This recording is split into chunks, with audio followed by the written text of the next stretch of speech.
Laboratory in Upton, New York. The preceding signal was a test of the NOAA All Hazards Radio Public Warning System on Station WXJ42 from Meriden, Connecticut. During potentially dangerous weather situations, specially built receivers can be automatically activated by the signal to warn of the impending hazard.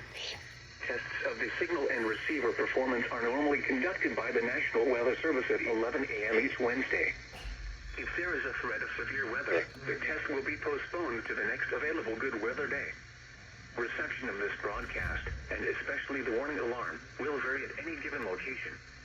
This variability, normally more noticeable at greater distances from the transmitter, can sometimes occur even though you are using a good quality receiver in good working order. To provide the most consistent and dependable warning service possible, the warning alarm will be activated for hazardous watches and warnings for all counties in the state of Connecticut and for Nassau and Suffolk counties on Long Island in southeast New York. Once again, this was only a test.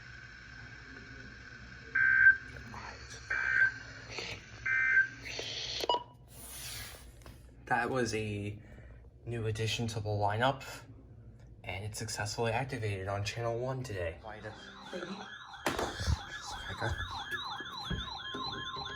has been a test of the NOAA radio phone and SIM alert systems. This test is conducted each Wednesday at 11 a.m. Specially programmed receivers are loaded for specific watches, warnings, and advisories. Event of severe weather is expected on Wednesday. Due to this inclement weather, the test is postponed to the next fair weather day.